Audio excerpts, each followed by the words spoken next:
go. Welcome back to Shotgun the Orcs podcast. It's your host, Tom, joined by my co-host / intern, Rob. And today we're joined by very special guests, King Kashmere, Booda French, and eventually Hyperbolic when he finds a quiet place to dial in, known collectively as Old Children. Welcome to the podcast. Or welcome back, should I say. Cash We're returning. If you haven't yet checked out the previous episodes with God Status and the Big Rap Cookbook, then be sure to go give those a listen. But guys, what's going on? I know we've obviously been on the line for a little bit already.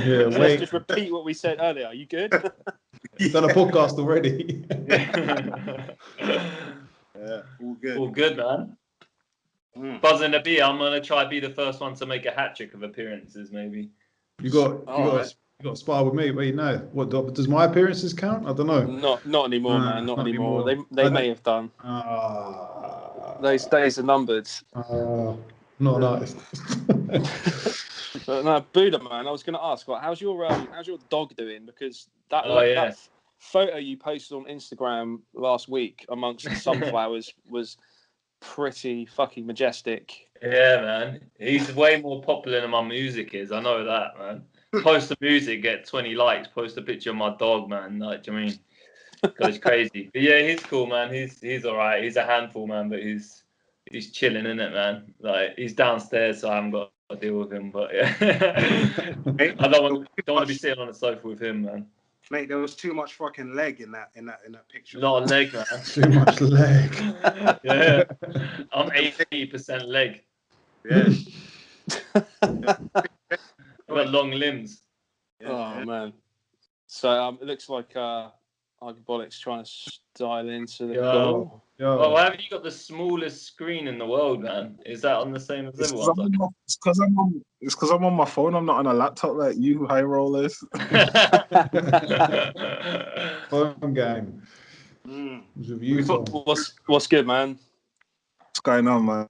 I'm like, I'm in a hotel. I'm visiting Brighton, like with the missus and my dog, and like dog's kicking up a fuss. So it's just been trying to find the time to eat. And just flipping waiters, man. The service, because of the COVID thing, man. Everyone's just got their back up a little bit, man. So people are just pissed off the jump. Just like, don't talk to me. Oh man, we've already started rolling, man. Are you happy just to continue, or do you want to start again? Of course. Yeah. Just I'll carry on through. Nice one, man. So before we get into the project, to quote the description of you guys collectively, Old Children on Bandcamp. So Old Children is the latest multi-headed beast alliance of hip-hop minds, Hyperbolic, Booda French, and King Kashmere. He takes the helm handling production duties on the project. So Push Start dropped recently, and it's like ridiculously dope, I've got to say. Just get that off the bat. So I've been listening to that shit religiously for the last few days. Got a lot of like layered, trippy, lo-fi production, obviously expected from Cash. A lot of like weird, esoteric wordplay from Booda and Hyperbolic. So like all three of you are artists making music respectively. HB, you've had quite a busy year. You put out like an instrumental project and the All Natural Supernatural LP as well. Cash, obviously, the Strange Use stuff. You're prolific as ever. Buda's still trying to write a cookbook and doing other bits on the side. Look after a dog. But so what I'll say off the bat before we go into like the interview and the project itself, like if anyone is listening and is unfamiliar with either of you artists, get acquainted to the music right now. So let's get into this, man. So firstly, how did you guys unite to form Old Children? Like, what was the mindset and how did that happen? Because it kind of appeared overnight, you know. It kind of happened overnight as well, didn't it? Yeah. But also it took a long time to get from the start to here, because most of these tracks are like 3 years old, I think, aren't they? I've had 3 addresses since we started the project. Oh shit! Really? Yeah. But I can't. What was the first track? Was it the I think it was originally meant to be for Cash's production project, right? the one, and we done it didn't make the final EP. It was the joint with Jay, weren't it? Oh shit! Yeah. Yes, that's right. Yeah, we did do that. Yeah, we did a joint with J57. That was actually, you know what, you threw me for a loop there, because I actually forgot that's how it started. Do you know what I mean? Like, in my mind, it started with the joint Louder. Do you know? That's how it started in my mind. Do you know I think that was the first beat I heard. Yeah, the Louder beat. Yeah. Yeah, man. Yeah. And that's the one with Ramson Badbonez on. And so it wasn't. It was kind of like initially going to be like a one-off track, or did it kind of grow to be a collection of tracks, or how did it happen? I think from what Booda was saying, because at the time I think I was trying to put together a production album. Do you know what I mean? And so yeah, just going to be like a couple of tunes or something like that. But then I think we all just felt real good about it and just carried on, basically. Do you know what I'm saying? Yeah, simple as that. Yeah, man. So, like, what was the writing process? Did you kind of work remotely? I know you say that like some of the tracks are older, and what was the creative process behind it? Did you ever get in a room and record together, or was it all kind of handled the modern way? Man, who wants to answer that one? Oh shit! So I keep like not wanting to talk because I know I'll just ramble for ages and not really say anything. So I'm trying to be the good guest and not talk much. But then we didn't record in the same room together. It was always just back and forth. But I think it was kind of like it's probably about 50-50 between me and Hyper who set off each track in it. So it was either I had done a verse and then Hyper put his bits onto it, or vice versa. But yeah, unfortunately, we didn't ever get to like chill in the same room together, really, did we? It just kind of like grew over time, and that you just have a beat sender. I don't think there was any beats that you sent and we didn't just rap on, innit? It all just came together well. Like it's just the stars aligned as it was. Do you know what I mean? Is there like any more tracks that you didn't put on the album or the project? Yeah. Like, is there like offcuts? Yeah. You know Just what a I mean? track in it, just the first. Well, like you're saying, because that wasn't necessarily an old children's song, but I had done a verse for Cash's production album, and then I think you wanted me to reach out to J57 because he's a good friend of mine, and we've done loads of stuff together. So we got him on there, and then I think you decided you wanted a third verse on there. So then we brought Hyper in, and he done the third verse. Yeah. So that's the only one that wasn't put on the EP that we've done together, and that's the only one that's not out there yet. They took it off because I killed both of them in it, so there was just like can't have this. Snuck in at the last one, innit, man? He rebutted all the bars from the first two verses. What was like the concept behind like Old Children as a collective, like the name, like the kind of aesthetic behind it all? I think we were thinking about like the names last, and then like we just made the music, and it was just kind of like I think I kind of had that concept in my head, like I suggested it, but I had that in my head just based off the conversations that I'd had with that we'd had on the WhatsApp, like so far, like the things we were talking about, like Booda talking about like getting a mortgage and all this stuff, like, but then in the same like WhatsApp we're talking about like just like just kicks and like just whatever kind of thing, and it's just like and like Cash just chatting about like new like video games or like whatever, and we're posting up like videos on YouTube like from just whatever. So it was like we like that just seemed to fit for some reason in my head. Like an amalgamation of all kinds of different random shit, basically. I agree. I agree with the concept of the name as well, because I always say like men don't get older; they just get uglier. Do you know what I mean? We're always talking about. We're always. Do you know what I mean? So I completely agree with the philosophy behind the name. And as soon as I heard it, I got it. I was like, yeah, I understand. I understand. But yeah, no, it's dope, man. It's like that transitional period, though, isn't it, man? Because none of us are like young in hip hop terms or whatever anymore. Do you know what I mean? So it's like finding that balance. And for me as well, man, I always struggle with. I'm not half as prolific as these two guys because I always like.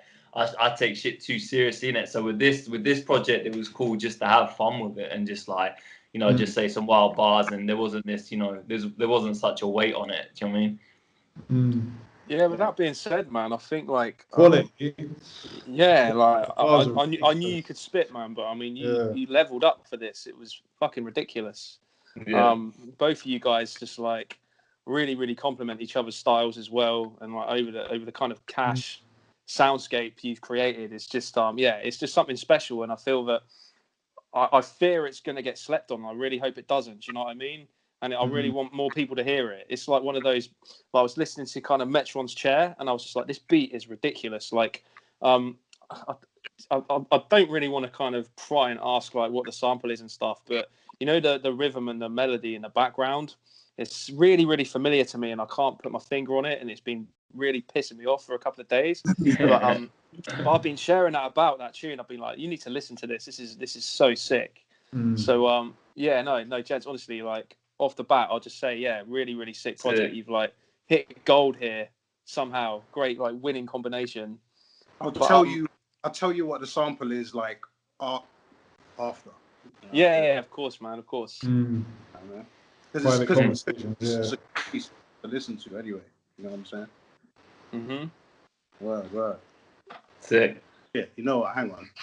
You know what? Yeah, my shit getting crazy right now. Now, even if you told us, you couldn't hear it. Yeah. Hype is in the laundry room of a hotel in his connections, wasn't it? It looks swanky. I'm in COVID. Yeah, bro. Like, yo, don't watch it, man. What? He's in the lounge. I'm chilling. Yeah, that's solely off the album sales as well. Yeah, that's it. He's ready for the photo shoot. Oh man. Hey, what? Yeah, my video is like running at like 1 frame per second. Cash has gone into stop motion. Yeah, that's all right, man. It works with the aesthetic. Yeah. Yeah, that's just cash, isn't it? Like the lo-fi kind of like, whoa, is he there? Is he not? Come on. VHS quality. Scrape through the potato, son. So like I was hoping we could do kind of like a track by track breakdown, just go into kind of like some of the themes. I'll try to attempt to pull some bars, but I'll fail miserably because like there's a lot to unpack. But yeah, so there's obviously a very kind of like focused aesthetic to the whole like feel of the project. The intro is like a really nice build up. You've got the slowed down, obviously the monologue from Rutger Hauer, Tears in Rain, Blade Runner, Vangelis. But it just works really well, kind of like setting the tone. So when you came up with the bookends for the project, was that done in isolation? Did you do that like before or after the whole project was completed? To be honest, okay, so with the intro and outro, right? To start, I've always been a fan of the way some albums in the 90s used to start and end their albums. You know what I mean? So, for example, if you take like J. Rue the Damager, Wrath of the Math, yeah, you notice there's the intro instrumental that dun, dun, yeah. And at the end it comes in right at Finishes on the same thing, yeah. Wow. With something slightly different about it, like maybe like because at the beginning, I think on the intro one he was talking on it, right? And then on the outro one there was no talking on it. Do you know what I mean? I just kind of like that kind of stuff. It's minor, but I really like that. Do you know what I mean? So I always had it in my mind that I wanted to do something like that. I didn't know I wanted to do it for this one, but I just wanted to, you know what I mean? I just wanted to do that. And so the horns that I had as the loop, I actually was sitting on that loop for about, I don't know, man, maybe about 5-6 years. Do you know what I mean? I had it on this like old busted PC, but then I managed to like get a whole bunch of things. I was using, I think those years ago, I was using like Cubase SX or some busted copy of Cubase SX. And then like, but before that computer died, I basically took a bunch of stuff off there. And that was one of them. So I was like, I finally got a place to use it. And like with the Blade Runner thing, yeah, you know, it really comes down to the thing of like, it wasn't necessarily anything do with what what they were talking about on the record. You know what I mean? But it just felt good. You know what I mean? I think it ties in with a group name though, really, if you think about it. Do you know what I mean? No doubt. And honestly, that wasn't even a conscious thing. You know what I mean? Like, I literally just did it because it felt good. Do you know what I mean? And something about it felt right. Do you know what I mean? So, but yeah, and that was it, man. You know? So I'm, and like I said earlier, it's just literally just being a fan of how people used to construct their albums, like, in the 90s. That shit was cool. Having a running theme or something, like, like some kind of instrumental that's a running theme, thing. I dig that. You know what I mean? Yeah, man. You've struck quite a good balance as well. So you've bookended it, like you said. So it's a throwback to those 90s projects that you're a fan of. Yeah. But also it's got a very contemporary sound. So it's kind of something that there's something there for everyone. You've got the kind of the slow, moody, more kind of trippy style of flowing, but you've also got kind of the boom bap kind of aesthetic as well. So it's just like a mixture of all of it coming together really well. I can't put my finger on why it's so sick, but just winning formula, man, for me. I think it's just different to what you're used to hearing at the moment. When I heard it, I was just like, rah, that's it. Do you know what I mean? I haven't heard something like this for a long time, and it kind of just tapped into that. When you're I like Blade Runner and stuff like that, and sci-fi films, and it kind of taps into that aesthetic, and it kind of opens up a nice little chamber in your head, and you just get straight into it straight away. And all the references that you chuck in and out of the album just hooks you in as well. So it's personally for me, it was something that I hadn't actively been looking for, but I wanted to find. Do you know what I mean? So that was ill. That was what was ill about the project for me. Do you know what I mean? So appreciate that, man. Trust. Yeah. Yeah, definitely. I mean, I guess production wise, when I started doing it, I didn't necessarily have direction, but when you work with cats like Hyperbolic and Booda, it's there's so much in there. It just kind of just inspires you to come with the next thing. You just get excited and be like, oh shit, what will they sound like on this? You know what I'm saying? That's actually what it was for me. So that's why, that, and I love it when it's like that, because it's just a joy to work, when it's like that. You know what I mean? Yeah. So, yeah, man. Word. Yeah, definitely. And vice versa from my side with Cash Beats, there's enough. For me, it's the perfect balance, because there's enough going on to keep everything interested. But then some people do that when there's loads of stuff going on, but it's too dense and there's not the space. Do you know what I mean? With Cash's Beats, I always find it really easy just to find the pocket and find the flows. They're melodic enough to because I always trigger off melodies for bars and stuff. And there's enough in that to catch on to little different things to continue on. But then there's also the base of the head nod appeal of it as well, man. So for me, it's perfect, man. I hate beats which are too you're challenging for space, man. Whereas I don't know how he does it, but there's a perfect balance for me as far as writing and rhyming on it, man, for sure. Wicked. As I said, don't tell him I said that though. Too late. Yeah. As I said, man, there's something for everyone on there. Sonically, it's something that you could just stick on in the background and enjoy. But then you also have the pleasure of unpacking all the bars as well. So it's kind of very multi-layered like that. But moving on to the first track after the intro, One Up. You've got a very sexy sounding French lady. Which kind of a nice little introduction to Booda French. What did she say? You're French. What did she say? We it's just his last name, Rob. So it's French. We actually told her what to say. I can't remember because we had a different group name at first, and she said that. Did we keep that on that clip? I can't remember because I kept pestering to take it off, innit? But no, I changed it, man. Yeah, I thought so. So we told her what to say. So she says our names, and then she says original Soundboy Murderers, but with a French twang on it. Oh, I rate that. It's a really smooth head nod of this one though. I like the little refrain as well. Push start, more bars, more life, one love. And you come in swinging, Booda, man. I tell a Star Wars fan to go beam me up. I was fucking triggered by that. I was triggered. Yeah. That was the bait, man. That was the fishing line out, man. I was like, you're taking the piss. Do you know what though? Yeah, that bar's got some history behind it because I've never seen a single Star Wars film, and everyone tells me to. But there's no film in the world, no matter how good it is, that would give me the same amount of pleasure as the reaction I get from Star Wars fan when I tell them I've never seen a Star Wars film. Yeah, man. Serious Star Wars fatigue now. Like, it's Same, man. I'm tired. I'm just too Yeah, tired. just the original trilogy done. That's it. Neat little package done. Don't need anything else. Do you know what's funny? Do you know what's funny? Like people always expect me to be a Star Wars fan. Yeah, right. But I'm a Trek guy. Do you know what I'm saying? Right. But like, there's times I've had conversations with people and they'll be like, yo, have you seen the new? I'm like, nah. Do you know what I mean? They're like, what? Like offended.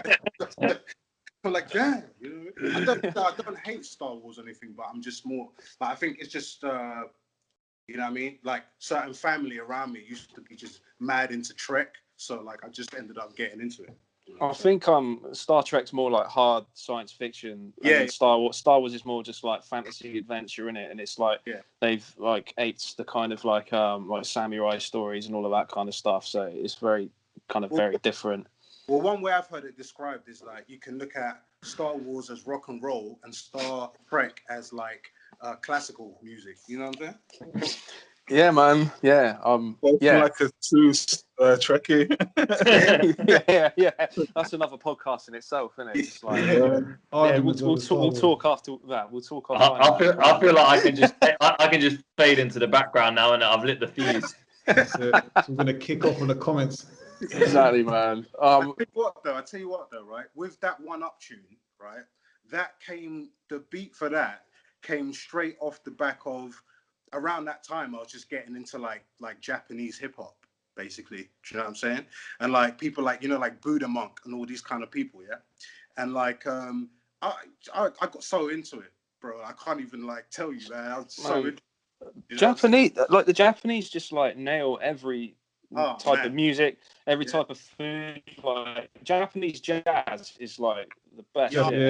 Yeah. It's so fucking good. Yeah, went down a bit of a rabbit hole earlier this year, man. Yeah. But hyperbolic as well, man. You like absolutely kill your verse on here. Like you're the top boy when I'm not around. You keep your enemies close. I'd rather keep them underground. I was just like, oh come on. It's just like a nice contrast with like Buda's bars as well. Yeah. Really, right. So Booda had his bars all done like almost before mine, like for most of the tunes. So, and the other thing was like when it came to like we'd collabed on like the Coffee EP album, and we collabed on For Your Mind Only as well. So like me and Booda used to like doing like tracks together, and I know like the way he flows, like I feel like it's really easy for me to like, all right, he's already covered that part of rap, so I don't need to rap anything like that, like for my verse. And that's what I enjoy about Booda. Whereas like there's some people like you collab with and it's just like there's things that they won't touch on, or there's things that they won't do, or there's things they'll kind of do, but like I'm like, you could have fully expanded that and I could have bounced off it in a next way. But like Booda kind of like he fully explores what he starts. Like he finishes his food basically. Like he starts like he finishes it. Like he ain't playing around. But like you get some people and they don't quite like finish, and then it's like, oh, like I got to do a bit of rappity rap and a bit of like just talking my ish and whatever. So yeah, word. Yeah, man. No, it's just such a good kind of contrast, as you say. But obviously, like, you almost have the advantage. You're like, Buda's already like recorded his verses, and it's just like, right, come on, advantage hyperbolic. Like, gonna murder this guy now. The Devon line's are the best intro. That's the best intro to a verse this year, easy and last. What does he say? I've got it written down. Was it trying to stay stable? And now it's like Devon get the tables or something. Yeah. And And I was watching some ECW last night, and I was like, they were just going crazy, going crazy. Throwback, man. That hit me, and I was like, I was on the motorway going home, and I clocked it. I was like, ha, that's what he fucking says. Well, bare like wrestling references in here as well. Yeah, like, word to Mick Foley, man. Oh Mankind's the guy. Mm-hmm. So moving on then to Metron's chair. It's probably like I've already kind of jizzed all over this one before. Like this is probably my favourite fucking beat on the track. It's so good. Leaving a nice visual for you guys and the listeners. Get your cocktail umbrellas out, man. But I love the beat on this. It's got like a really eerie feel to it. And yeah, Booda and Hyperbolic, you must have been gassed to spit on this. 100%. Soon as you must have been like, what? Come on. It's easy. Crazy. It makes your life easy, innit? Do you know what I mean? Mm-hmm. And this is your brain on drugs. That like opening bar, like just felt that. It's so good. And Metron, is that the DC character? Because I know you got like a absolutely. Yeah. I sense that Cash, you're the fan then. Oh man, there's no maybes with me, man. Do you know what I'm saying? Like if it says Metron, it means DC Metron. Do you know what I'm saying? Yeah. Well, yeah, man. But yeah, no, I mean, like, I just wanted to call something Metron's chair. Quite simple. So you chucked it in there. Bang, chuck it in. We actually left like the beat names pretty much almost what they were, apart from that's hard. Yeah. Apart from Long Road and Double Dragon, innit? The rest. Yeah. Exactly, man. Exactly, man. I mean, I was kind of like, I was kind of like, oh, do I call it the Mobius chair or do I call it Metron's chair? Yeah. But yeah, no, I mean, again, like for those that know what that is, you know what I'm saying? Like answers on a postcard, do you know what I'm saying? But like, that was a cool one as well because that record that it actually comes off, that piece is actually like, it's like I didn't even use all of it. Let me tell you, there's like other crazy shit in there as well. Like, do you know what I mean? It's like might even do a part 2 or something like that. Maybe I might make a beat that's a part 2 or something. I don't know. But yeah, that shit's crazy, man. Yeah, I love this track so much, man. Like, so hella like nerd references. I just I love like the cuts throughout it and like the like Metron. It's just like it's just such a sick track. Can't rate it highly enough. Shout out to what's his name? Metron. What's his name? Oh yeah, Rob from Comics Explained. Anyone who knows about that YouTube channel, you know what I'm saying? That's like literally where I got the Metron word from. You know what I'm saying? Because he was talking about it. You know what I mean? So I was like, yeah, let me just grab that. You know what I mean? We don't do sample clearance round here. So I'll take it like it was kind of answered it already, but is it like a committee when it comes to naming these tracks, or is that all Cash? No, it's just basically I control the entire thing. No one can say anything. All right, it's a dictatorship, man. It's one of them situations where you have to make it feel like it was his idea anyway. Take months of like seed sowing and stuff, but yeah. No, do you know what it is like? Because I think with this one, because I name the tunes, the beats, a certain thing. I guess like maybe they might write off the back of it a little bit. I don't know. I'm not sure. I mean, you guys tell me. You know what I mean? But some of them were like you were saying earlier, a few of them were named after the beats, actually, the beat names. You know what I'm saying? Because, everyone names their beats different things, like Johnny 1, XYP. You know what I'm saying? You know what I'm saying? Willy Wonka, final.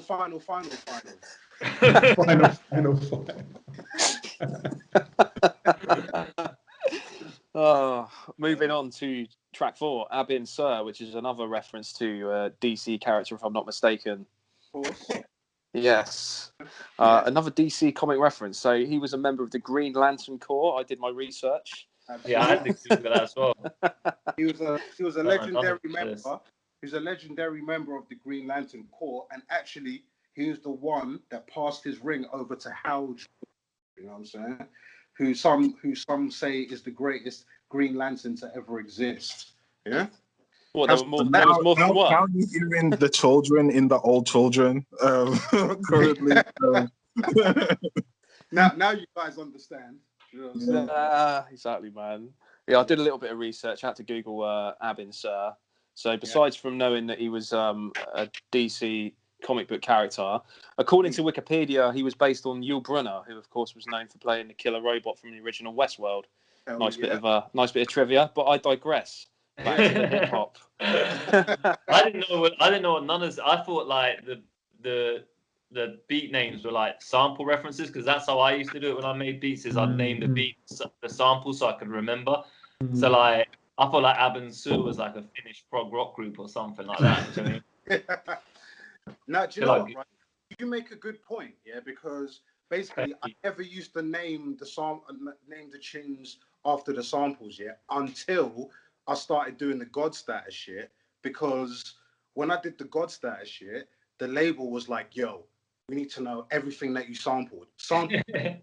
And I was like, "Fuck," you know what I'm saying? I was like, before all this stuff, I was like, "Fuck." So I was like, from now on, I'm naming it after the sample. Do you know what I mean? Put the whole thing in there, band name, flipping everything. Man. Where's the sample from at the end? You know the end, the little bit at the end. Where's that from? Because that mad synth throws me off every time. Right. You wouldn't know where that's from. Basically. That's cool, but I don't mind. But I'm just interested to what type of thing. Where does it come from? It's mad. Okay. I put it like this. It was a. How can I put this? It's a European pop group from the 80s. All right. Narrows it down. This song, they're trying to get you to dry snitch on yourself, man. They're just into sample snitch, man. I went to pick my daughter up today, right, and I was listening to the tune down the road like that, and then there's all these like school mums going to pick their kids up as well, and then the song finished. And then them massive simps come out, bumping like just bang, bang, like kicking out the windows, and all the mums were looking at me like I was like some weird Terminator guy in a black Astra, like whipping along the road. I was like, oh shit, I better turn this down a little bit. That's what it is, right? So basically, this group, who I'm not going to tell you who they are, but like basically they got all these like novelty tunes, like for like cartoons and all this kind of shit. Oh, like there was like this one tune on the record, that sounded like, I don't know if you know what 80s funk is, like Shalimar and all this kind of group. Yeah. So like basically there was one tune that they had that was like this, right? And like around that time I had this flex where I was like, right, I'm just gonna just sample pure 80s funk, right?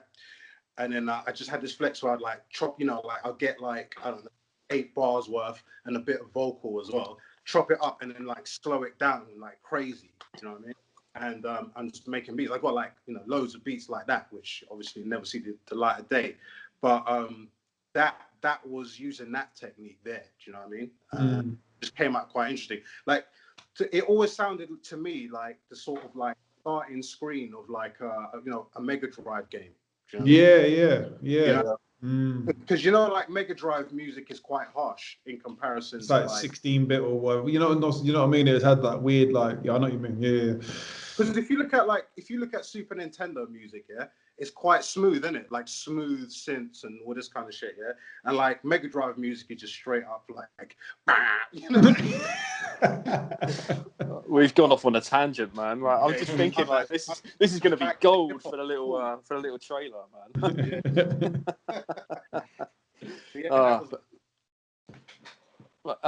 Just going back to the track though, like you got the accompanying music video directed by the ever prolific Honey JD of Loud House, man, and sick guy, man. He's killing it right now. He's just everywhere, like, and he's really kind of captured the aesthetic of your track as well. Do you know what I mean? Of your music, which I think is like real important. Cash, you had a real easy job. You were just like sat on a log the whole time. Like I was just like, looking into the forest. Easiest video shoot ever. That's my But, that's video shoot, man. You know what I'm saying? How I like it. When he turned up with that chain, I was just like, yo, what? Where are we going right now, yo? Like, what's about to happen? I was like, where are we going? Yeah. That's the classic chain, isn't it? Yeah. That's the old school chain. Because it kind of like evokes like English folk horror. Like it's got like a real bleak kind of feel to it, like almost like a Wicker Man, or like even more modern, like Ben Wheatley or something. I thought like this is a little bit weird, and you've got the kind of LSD-esque trippy visuals with the snails and the mushrooms and all that stuff. So yeah, it worked really, really well. I think with Honey JD, man, like he's got a really good eye for shit, man. Do you know what I mean? Yeah. It's like, yeah, I mean, it's like, not, you know, it's good, man. Because I think like a lot more people, you know, after him, you know, probably even inspired by him, will come through and like, you know, do the bits that haven't been present, you know, before. Do you know what I mean? I just really dig the way he does it, man. You know what I mean? Because I'd seen his work from his Loud House channel and all that. You know what I mean? And I always thought, oh, this guy is good. Like, but then like he just got even better. Like, do you know what I mean? And like, and the place where I really noticed it was when he did the video for Flip Tricks' Holy Kush that Zygo produced. Yeah, like I just looked at it, man. I was just like, that's it, man. Do you know what I mean? I was like, I really dug that. You know, the way he did that, man. I can't even really articulate what it is, but it's just some sort of analogy sort of thing to it, man. You know, I can't really explain it, but it's cool. It's good. Yeah, 100%. And it's got like a very like the track itself. It's got a very like abrasive start. Like when you listen to it, it's quite jarring. Like what the fuck is this? But then the rhythm and like the bass comes in, and you know the layers to the instrumental start growing gradually. And once again, Booda comes in and like, fuck me, man, you can rap, can't you? Like I was like, whoa, like, okay, it's not messing I around. sometimes pull it out of the bag, innit, man? Once every 3 years or something. Take your breath away by mumbling on the beat, innit? That's it. Yeah, I'm not even going to attempt to pull the bars because I'll completely fuck it up. But that the bars you spit around the Rapture and Debbie Harry, like blonde, you know, the kind of biblical Wens and Freds, Debbie Harry Rapture. I was like, what are you talking about? It sounded dope as hell. I almost cut that, I think, man. I wasn't too sure to leave it in. Oh, yeah, that's the thing, because when I got to the... Actually, funny talking about the video, because we spoke about that. But up until that point, I was, like, tripping, because I thought I had rhymed arms with arms. And I was like, how have I let that happen? I remember that. and then we done the first take, and I was like, oh, no, it's palms and arms. Like, that's it's like, are you high? Like, you know, when people who are like, someone gets high and they're paranoid over random stuff, and it's just like, yo, you like started tripping over. It's like, yo, I'm writing the same word. Yo, I think I've done it. You know, I think I'm writing the same word. I could think of more tenuous rhymes than palms and arms. To be fair, man, Yeah, I think you'd be let off that. But yeah, that was a bit cheap get out, really, isn't it? But like hyperbolic, man, you come through like so abruptly on that second verse, like the way it just kind of you got the little kind of like bridge, and it's just like bang. The newest patient is a mentalist. Like my brain didn't even have a chance to catch up by the point your verse came through. I was just like, what? Like, and that's what I love about the project as a whole. It's so unconventional, you know. But you get something new every time, like but not so much where it's kind of alienating, if that makes sense. It's not so experimental to the point where you're like, oh, you know, I can't listen to this and enjoy it. And as go back to my point earlier, it's just it's fucking sick. Well, I like that. I think that's my favorite track on the project, probably, man, because for several reasons. One, for what you said there, man, for like with my admiration for Hyper is that he has a way of like densely packing so much into like bars, but at the same time stretching themes over like 4 to 8 bars or sometimes the whole verse, you know what I mean? And I don't understand that balance. How Can I I want to big up fucking Hyperbolic right now, right? Because when I was looking on social media and I was seeing clips of the video and the artwork and stuff like that, I only saw it through like Cash's or Booda's channel, and I was like, okay, cool. So I've like with all respect, I never heard of Hyperbolic. So I was like, all right, cool. And then when I looked at it on Spotify, it just said Cash, Hyperbolic and Booda French, and I didn't know how it was packaged or what was going on, and I was expecting Cash to come through and rap, and then when Hyperbolic came out, I was like, "Raw, who was this guy?" So I was like mad surprised of it, and I was just like, "No, like okay, cool, okay, now I understand what's going on." Do you know what I mean? And Hyperbolic smashed it like consistently the whole way through. So like, yeah, props. I love that whole thing. I love that whole thing of when he said, contemplating the destruction of his favorite lyricist. I was like, yo, that's some. Yes, training came I've out got the that, cake man. for the I've kick got of that it. written down here. Yeah. That's That was my favourite one of that, man. I think that's one of the bars I remember like hitting you up in it on the side chat away from the group chat. Like, Master in the cave came out the cave, or was it Master in training came out the cave with the kick of it? Ooh, and then like Jimmy wanted to run off that, man.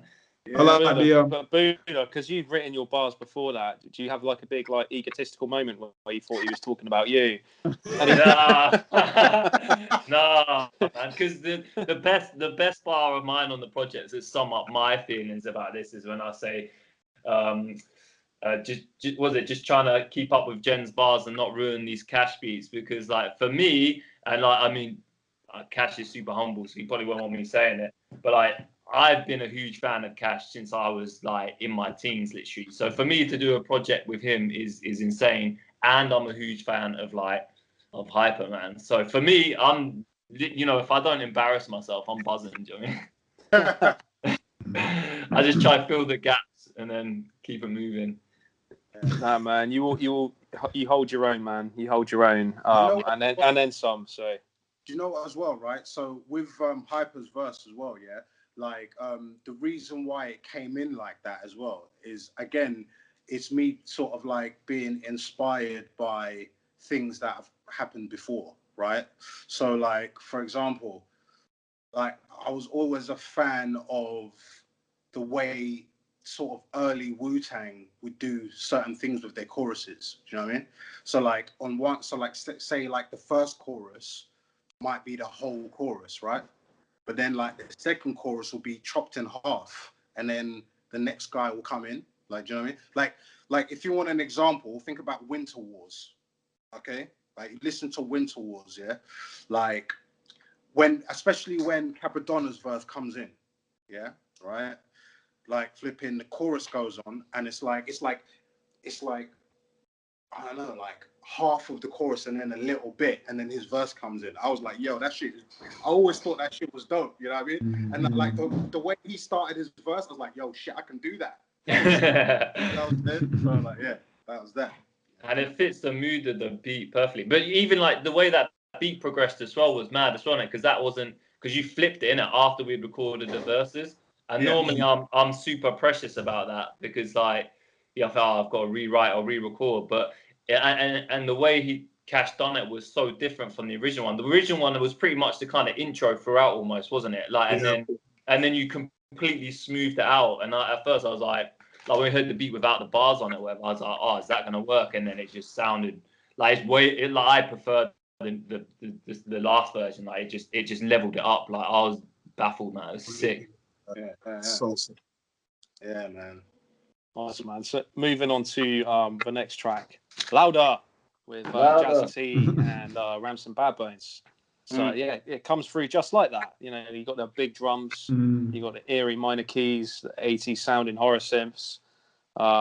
Yeah, another fucking banger. So you said this was an older one. Yeah, this was the first beat I heard, and like when I knew like we were doing like we were gonna kind of like do a project kind of thing, I feel like I actually wrote all of every verse that I have on this project. I wrote like within like I pretty much wrote all my verses like within like a few days. Yeah. But it was all just kind of like a sequence of one story that I just cut into pieces. But I had one thing in my head. I was just like, I'm gonna be as like free, like spitting as I feel like being, and I'm gonna just like, this is a project I felt I could really have fun on.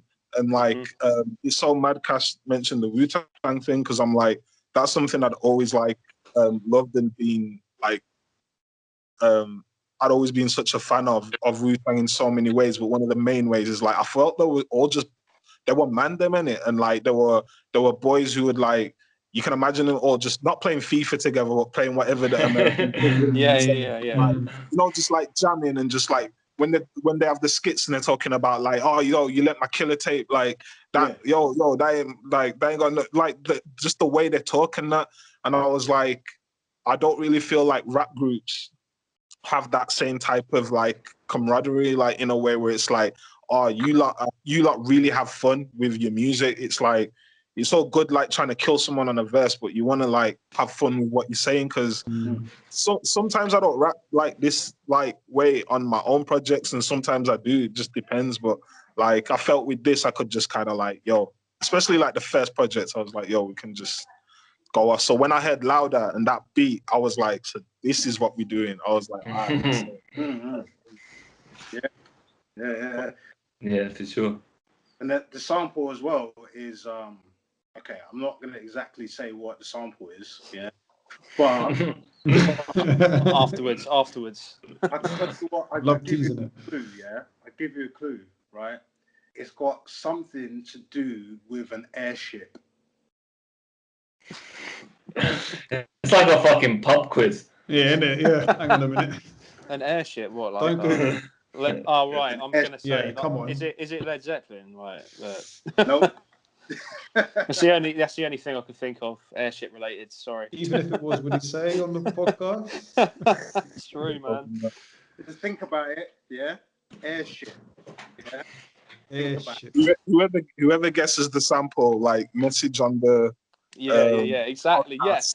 Doing my job for me, bro. Yeah. Is there a prize? Is there a prize though? Let's put a number down here. Put like a number.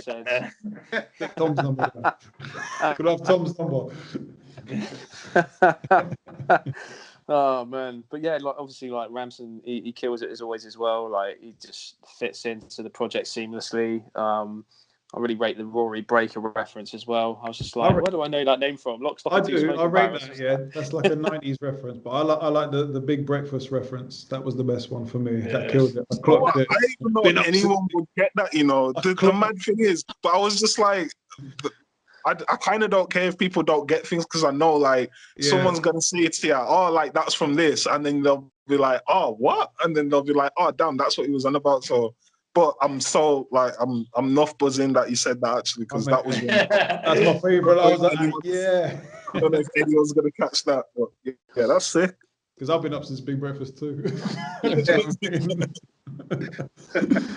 But yeah. Oh man, another bar pull from me. Another bar pull for me is My Smell of Success got that Elon Musk. I was like, come on, yes, I'll rate that. I was just watching continuous Black Thought freestyles back when we wrote the first songs on here, like that, like buzzed me to bar. And it's the same with like what Hyper was saying there. Is like, it's like the training wheels were off or whatever, or like the restrictions were off. It's just like, just say, and honestly, man, I feel like it would even be more so for the second one when we do that. Is it kind of like got the direction where you can just say whatever wild stuff? And I'm the same with Hypers. I don't care if people get it or not. Like it might even be, I think on some verses and stuff, like I accidentally reference just like local businesses or local things that like no one would know. I was like, cool, like whatever. Do you know what I mean? Like it's like I don't really mind, man. It's the Action Bronson effect, isn't it? Do you know what I mean? Just like sports team foods. Yeah.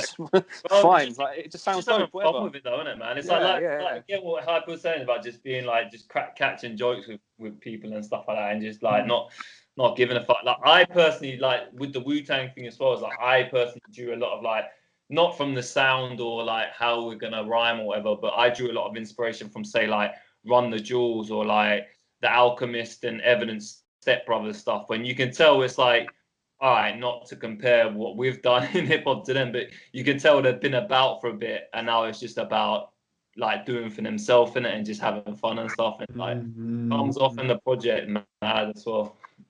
But yeah, that's humility talking though. But I mean, like, there's the music I'm listening to is just on par with a lot of the artists you've just cited. You know what I'm trying to say? You can hear the comfortability in the project of what you just said. So like it matches. So yeah, because you're being comfortable and comfortable with your surroundings and the process. It's good music. It's not forced or it's not pushed. Do you know what I mean? You're just doing your thing. Do you know what I mean? And that's why it works so well. Yeah, so, man. Yeah. So moving on, Long Roads. Smooth, clean beat. It's just like stomps and clicks along.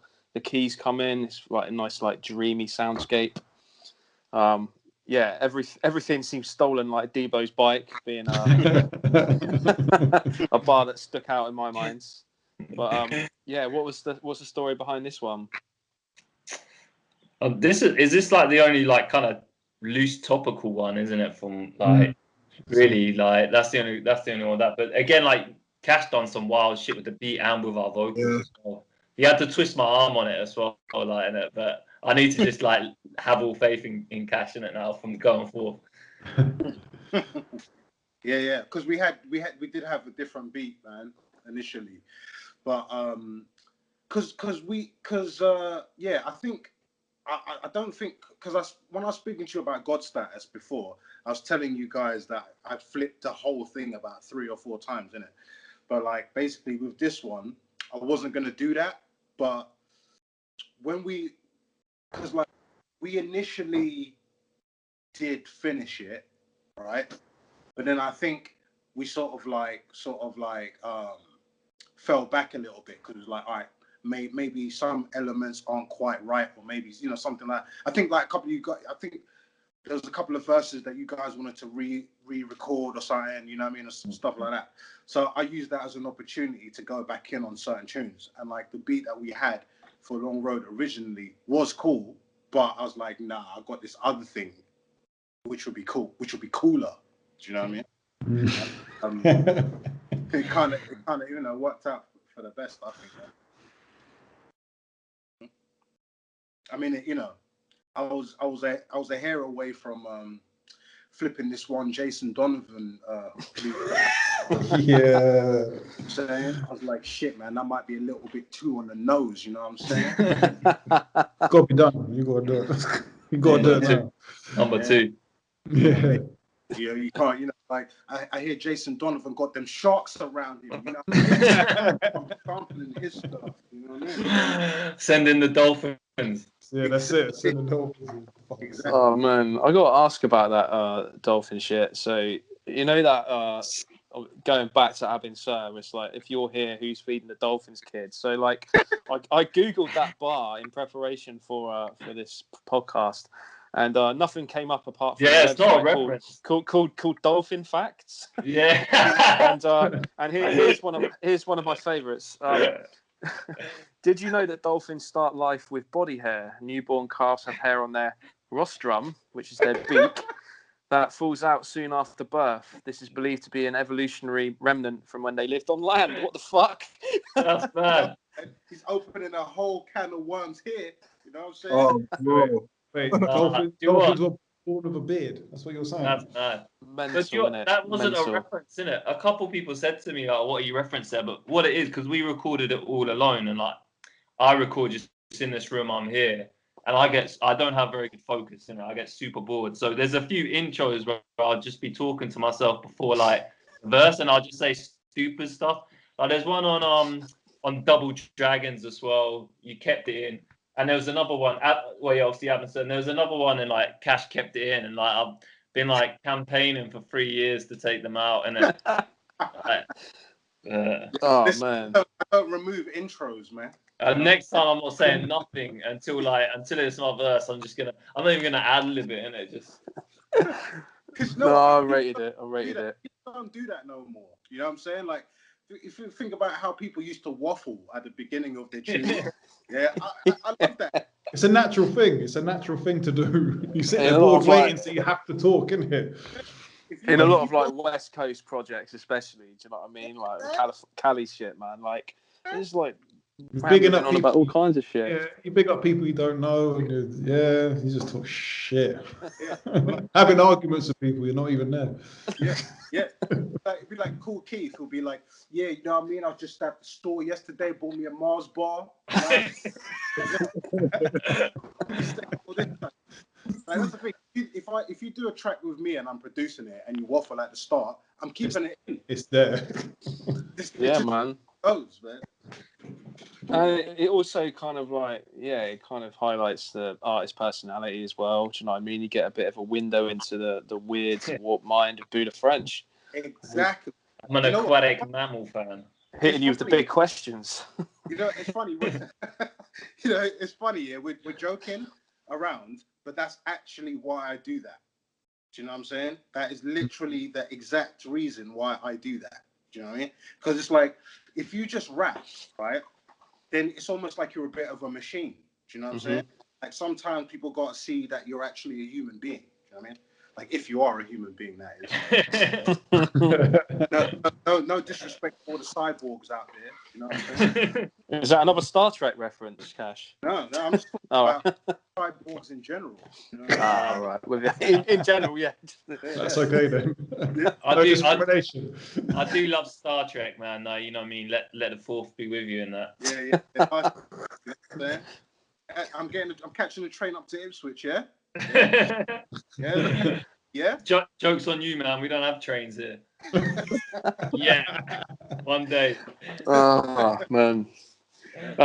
So moving on to Double Dragons. So I've got to ask, man, is this a reference to the arcade game from the late 80s? No, it's basically... Booda French has 2 dragons tattooed on his lower back. Exactly. That's what it's referencing, man. Do you know what I'm saying? That's it. Man. That's how we met. Yeah, we got matching. We all were in the same tattoo pile again, matching. By coincidence, again, the same 2 dragon tattoos at the same time. Who actually named it? It's actually a good job we kind of slept on, because I feel like that would go viral. Like, UK rappers have matching dragon tattoos. We've just built a very low ceiling for the success of this whole project. As soon as we get 500 followers on the Instagram, we're cutting it. Yeah, you need to like, sell your audience something. Just like, if we get 500 followers, we're gonna get matching tats. Come on, Instagram live that shit. Yeah, straight up. But who actually named it Double Dragon? I feel like it was. Yeah, exactly. Yeah. And then I just thought, you know what, that's fucking dope. You know what I'm saying? What was the original beat name though? Because it must have been a weird beat name, because you come up with it's called Old Slippers, man. Yeah. What's wrong with Old Slippers? Well, like this. Old children, old slippers. Dragon slippers. I mean, I picture like this. It references what. Actually, no, I better not say that. Yeah. But, add it to the list, Rob. Yeah. It was relevant at the time. I'll just put it like that. Do you know what I'm saying? But yeah. Okay, man. But that was the last song we recorded, wasn't it? Because the other stuff had been done and sat on for like literally years, and then like Cash said earlier, we like, I don't know, we re-recorded a couple things, and then it lost legs a little bit, innit? And then you Cash felt it needed one more, and I was like, I don't want to do any more. Like, it'll never come out. I got to write more. And then Hyper done his verse on that one first, and I was like, all right, cool. All right, let's go. Do you know what I mean? Like, let's run off that. So that's a sick one, man. I like that track. Yeah, that was probably one of my favorites on the thing, because I think it was more up tempo, wasn't it? So the flow kind of went up and it was quicker, which means it was like trying to catch bars was like trying to catch fucking bullets with chopsticks. You're there just like that, and they're flying at you like that, and it's just like, so it takes a few listens to catch the realness, but it's one of my favorites on the thing. I mean, that's another sample that I've been sitting on literally for about. I've been sitting on that sample, no lie, no bullshit. I've been sitting on that sample for about 10 years. You know what I'm saying? And it's like, I was like, I just didn't have the correct place to put it. And then when we was doing this, I was like, nah, these guys, you know what I mean? These guys would definitely take it, you know what I mean? These guys would kill it, I mean? So that was that. You even said the beats are like aged Pinot. That's it. Yeah. Like, the beats on that HP now as well. That's it. Yeah, man. Yeah. Meant to be tied in. But Yeah. there were some ill bars on there. Who said the Charizard line? You're an undercard. That was ill. That was me. That was ill. That was ill. I wrote it down. I forgot who. But yeah, that Charizard line was ill. Yeah, man. Yeah. Did you And that see was anyone see the Mayweather fight? Well, yeah, fight? he was rocking it on the chair. Yeah, Logan Yeah, Paul was wearing that like That was a big $250,000 flex. Charizard. That's a big flex.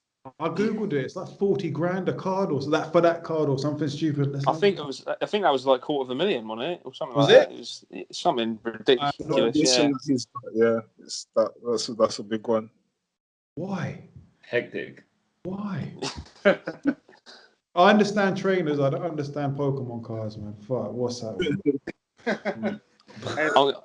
I'm going to defer this question to either Booda or Cash because it sounds like.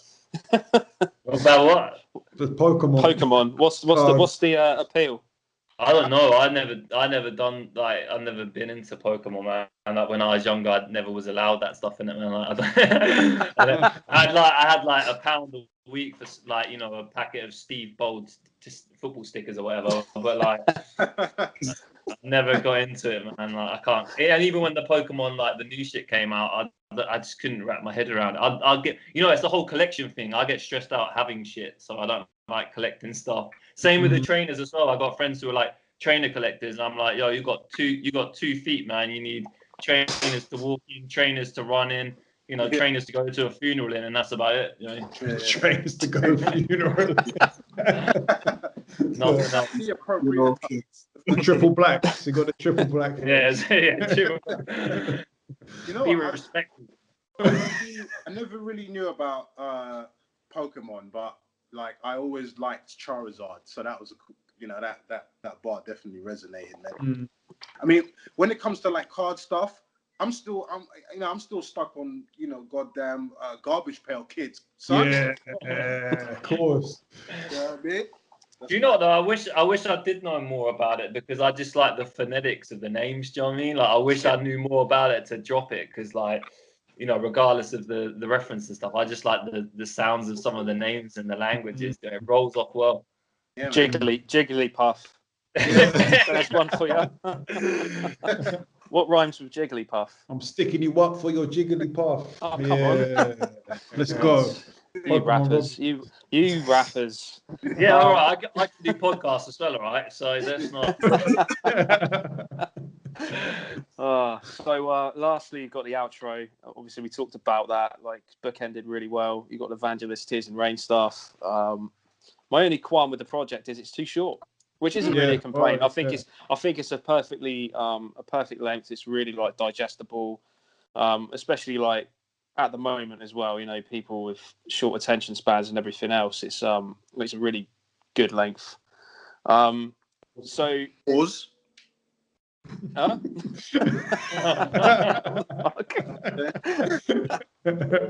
length, yeah. You said length. You keep talking about length, Tom. Oh, stop it. Push Start is available now on all good streaming platforms and available to pre-order on Wax. Right. So before we clock out, guys, what kind of artists are you listening to at the moment? Like, besides like your own stuff, are you listening to any music within like the UK, or is it kind of cross genre, international? What are you listening to? I want to bring up my Spotify in it whilst you guys answer that. I listen to beats like more than anything, like usually, just because like I do like art, like I did the cover for this project, and I do like animation and stuff, and I can't listen to anything with like lyrics because all it does is inspire me to want to rap, and then I don't get any work done. So I was like, I can't listen to even singing or like R&B, because that inspires me to want to write as well. So it's like anything that's just beats, like instrumentals and stuff like that, I can, so I listen to producers more than pretty much anything. I listen to a lot of Twami, DiBiase, and like lo-fi producers and stuff, and obviously all like producers who from UK, like Erwi and like stuff like that. That's the type of thing I listen to all the time. Like really. Yeah, Alex DeLarge. That's a G-bag, isn't it? Who? Alex DeLarge. No, I'm Alexander Shaw. I'm thinking of. That's his alias, isn't it, these days? Who's Alex DeLarge? Alex DeLarge mixed the album, but That's it. Killed it. Like as a producer, the dude is sick. Do you know what I mean? Like he's just dope, man. Like that's one dude I'm listening to a lot right now because he's got that whole like boom bap sensibility. Like he uses like like different bits of gear, like flipping. He's got like a S950, EPS 16. All these old machines. But then like he's got certain like lo-fi aesthetics as well. Do you know what I mean? So you're getting all of that stuff together. You know what I mean? It's basically everything that I like, basically. So it sounds like your stuff. yeah, he's ridiculous, man. Yeah, he's sick. He's smashed it as well, man. Like with the mix as well. To be fair, a word on that as well. Like just taking it back. Sorry, like everyone who's involved in the project. The one thing that's made it been fun is it's just been like everyone's just been bare easy to work with. There's been no egos, and that's like us three here. But then Alex DeLarge, who mixed and mastered it, and has mixed my vocals the best I've ever had. And even like obviously Honey JD, like just so easy to work with. And even Cosign, who's released it, obviously, man, he's kept everything together. Like we're all just like, I mean, us four all know each other from time in it, so it just makes it so easy to do it. Like, which is a blessing, man. Do you know what I mean? Like, like I'm not a very good team player, so I don't usually do shit with people. So like, but like, and plus also just doing stuff like in real life with heads and stuff is always difficult for me. So it's like it's been like a new territory for me to do that, and it's just been like bare easy because no egos, no bullshit. Everyone's just like vibing. But yeah, this is the first time with Alex. He's sick, but. You're probably all hanging on to find out who I'm listening to. All right, here we go. Right. I've been listening to Erwi's stuff a lot, his new album as well, which is nuts. I want to do some stuff with him. And also Children of Zeus, I've been playing that as well recently. Oh, likewise, man. Fucking sick. So sick, man. But I'm struggling at the moment because my times when I used to listen to music would be in the car, driving to work, but my Bluetooth thing's broken, so I can't do that. I've just got CDs on repeat. And when I used to go for runs, but I bust my knees, so I can't run right now. So that's the only time I caught up with music. So now it's like hard to find the pockets to. And I've been listening to our shit, actually, our new project. It might sound vain, but like it's like it's dope, sick, man. To like listen back to it because the first project, like start to end, I can like I put I'm happy to put my name to that I've been a part of. So that's like that's sick, man. It's a good feel. Yeah, nice man. One. Who are you listening to, Tom? Sorry, son. Who am I listening to? Yeah. Just Children of Zeus and Old Children, man. I've been oscillating between the two projects, but the last like 3 days it's just been Old Children. Over the weekend it was Children of Zeus when that dropped on Friday. That project's ridiculous. Yeah. But, and someone needs to do a bootleg, innit? Old Children of Zeus. Someone needs to. Yeah. I'll rate that.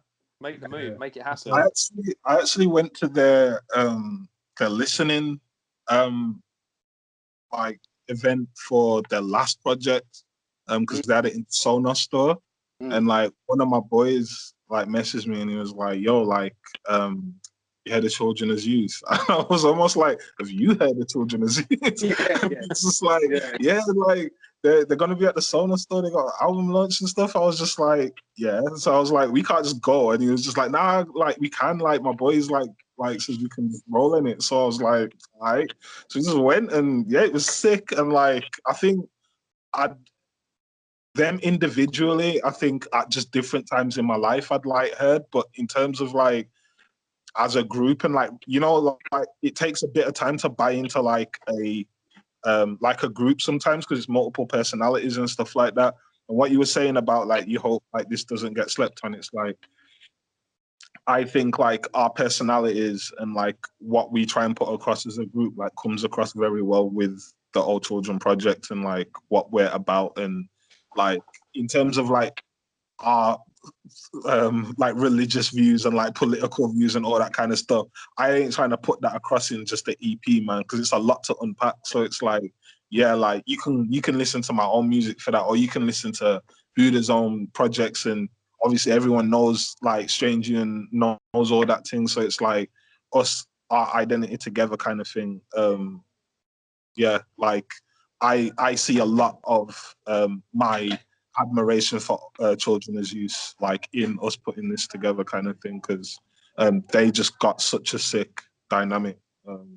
Yeah, man. Shout out to them, man. Definitely, man. Yeah, man. You know what I mean? Also, double shout out to flipping Irwy again, man. You know what I mean? Shout out to him.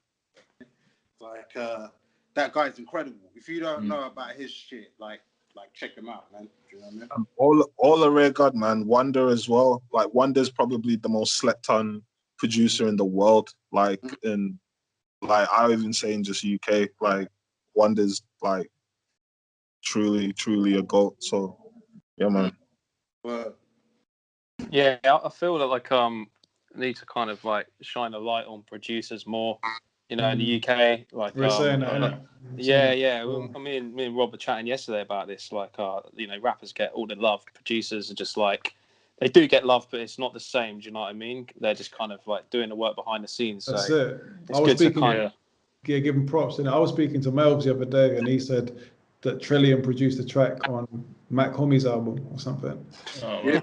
It's like, okay. You wouldn't know, do you know what I mean? You wouldn't know these things. That's what's mad, man. That's what's crazy, where you have to hunt for who done the music. Like, I mean, it doesn't mean nothing, but I always wanted to put like the producers as part of the title or whatever. Or I mean, when it appears on like a CD, and it's like, yeah, why have you got a why isn't that like out in plain sight? Do you know what I mean, why have you got to hunt for it? It's madness, man. They make like, you know, we just say words over the top of it. That's the main. I mean, like that's the main thing. That's why it's cool with like what Hyper's done with Rare God and like the people on there, and also like what Cosign did with Louis Den. Do you know what I mean, like shining spotlights and stuff like that.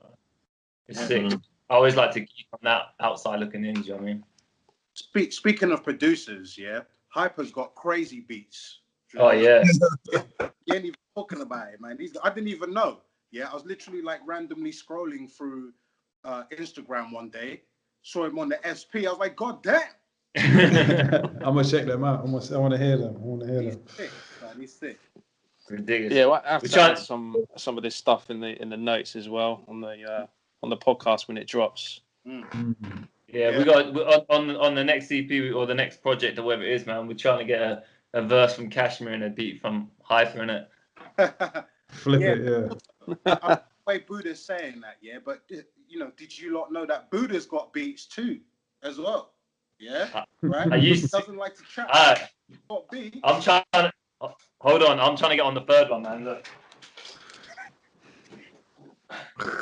What's he got? I can't even lift it up. Hey. Oh, here we go. We gotta get it fixed, though, man. Buttons. Gotta get it fixed. You see it? Yeah. He's got beats, man. It's a fucking ornament. I might as well be making beats on this. Do you know what I mean? Oh man, for anyone listening who's not watching this, it was like a small ornament. Yeah. What the fuck was that? The Land Rover.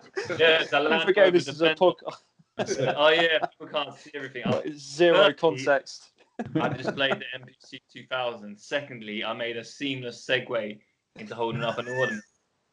That's what I'm talking about, man. Props battles, that's it. So before we wrap up, Old Children, is there anything else you want to plug or talk about? Anyone you want to shout out? You got I want to give like another shout out to all the Rare God family, man. Like Rukimi, Tamu, Wanda, Phil Blanks, like produced like a couple beats on Your Natural Supernatural, and he produced the intro for my new album that's coming soon. Like the whole squad. Kimi's actually got a beat tape dropping soon. Yo, Kimi's sick. Kimi's sick. Kimi is like next level. But yeah, like shout out to all them man. Like buzz to be working with them man still. So yeah. Well, it definitely like exposed me to a lot of like new music and new artists as well. So yeah, I'm gonna keep my ear to the ground. So big up. But I like just to head over to Rare God if I need some new shit in it, man. Like some new stuff to listen to, like.